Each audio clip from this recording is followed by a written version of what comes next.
오늘 말씀은 디모데후서 1장 말씀입니다. 디모데후서는 바울의 목회 서신으로서 바울이 로마에 2차로 투옥된 후 순교를 앞두고 기록한 최후의 유언적 서신이죠. 이 서신을 기록한 목적은 개인적 차원에서 영적인 아들인 디모데를 만나고자 하는 그런 목적 때문이었습니다. 바울이 2차 로마 수감 당시의 형편은 1차 때와 좀 달랐다는 것이죠. 1차 때는 가택연금 상태로서 비록 제수의 신분이긴 했지만 손님들을 자유롭게 맞이할 수 있었고 복음을 전파하는 등 상당한 혜택을 누릴 수 있었습니다. 그러나 2차 수감 때는 일반 제수와 같은 취급을 받아 사슬에 매였으며 추운 지하 감옥에서 점점 쇠약해져 가고 있었던 것이죠. 더구나 바울 곁에서 수종 들던 누가만을 제외하고는 많은 사람들이 이런저런 이유로 모두 바울 곁을 떠나고 말았다는 것입니다. 한마디로 말년에 바울은 외로웠으며 사랑하는 자와의 상봉을 그리워하고 있었던 것이죠. 따라서 바울은 본 서신을 통해서 디모데와의 상봉을 희망하며 속히 자신에게 오라는 당부를 거듭하고 있는 것이죠. 또 하나의 이유는 복음 사역의 계승을 위한 차원에서 디모데를 향해 최후의 교훈과 권면 및 명령을 남기기 위함이다라는 것입니다. 바울이 본서신을 기록한 시기는 네로가 AD 64년에 로마의 그 대화재를 그리스도인의 소행으로 덮어 씌우면서 네로에 의한 이 박해는 비록 로마시에 국한되긴 했으나 그것은 머지않아서 장래 제국 전역에 핍박의 분위기가 고조되게 하였고 교회 안에 들어온 이단들은 복음의 진리를 위협하고 있었기에 바울은 본서신을 통해서 고난받는 것을 교훈하며 격려하고 있다라는 것이죠. 1장에서 바울은 디모데에게 하나님이 주신 인사를 상기시키며 하나님의 능력을 쫓아서 복음을 위해 적극적으로 고난을 받으라고 권면하고 있는 것이죠. 2절에 바울은 디모데를 가리켜 사랑하는 아들 디모데라고 표현하고 있습니다. 에베소 교회 목회자가 된 것은 인간적인 측면에서 볼 때 바울을 통한 것이므로 바울에게 있어서는 영적인 아들이 된다는 것이죠. 따라서 디모데의 신앙은 바울이 전한 복음 및 그의 사랑과 관심과 기도로 인한 열매를 맺은 것이다 라고 말할 수 있는 것이죠. 사랑하는 성도 여러분, 복음으로 영적인 자녀를 낳는다는 것은 참으로 복된 일인 줄로 믿습니다.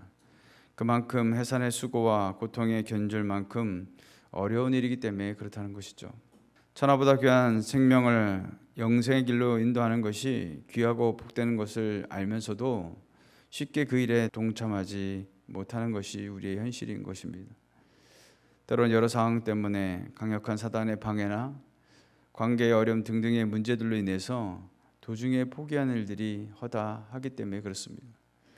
그럼에도 오늘 우리는 내가 작정한 베스트를 놓고 기도하는 일이나 복음 전하는 일을 포기해서는 안 될 줄로 믿습니다. 이것이 이 땅에서 먼저 나를 예수 믿게 하신 주님의 뜻이며 목적이다라는 것이죠.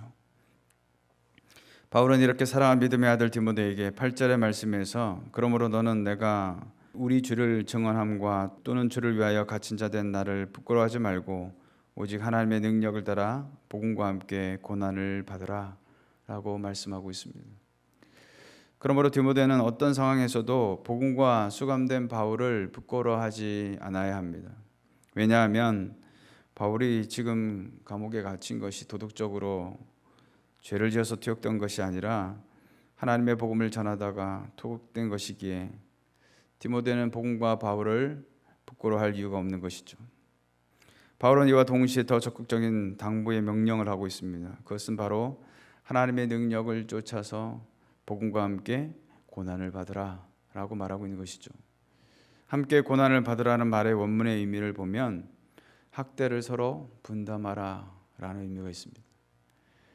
당시의 고난이라는 것이 오늘날처럼 내가 복음 전하다 욕을 좀 얻어먹거나 좀 불이익을 당하는 그런 정도의 고난이 아니라는 것이죠. 목숨을 내놓아야 하는 일이었기에 결코 가벼운 고난이라 할 수가 없었던 것입니다.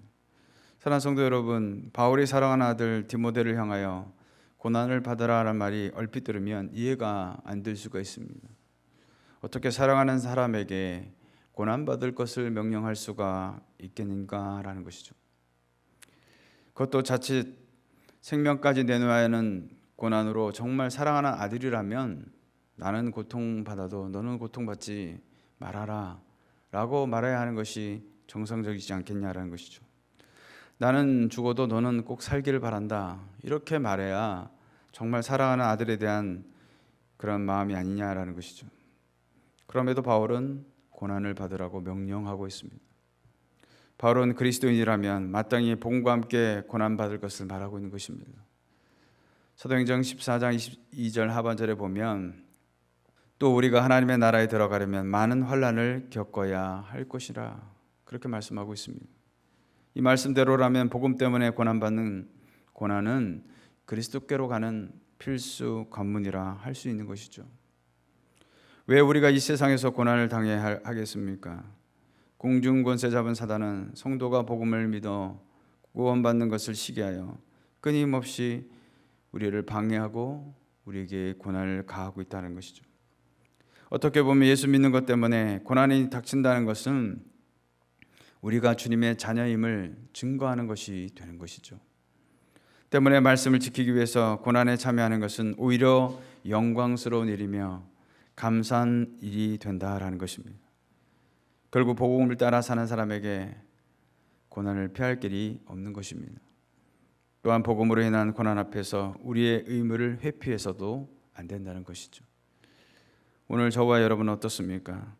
예수 믿는 것 때문에 욕을 먹고 불이익을 받는 것조차 즐거워하지 않아서 때로 세상 속에서 불신자처럼 살거나 적당히 타협해버리거나 아니면 아예 그런 상황을 회피해버리며 살고 있지 않습니까?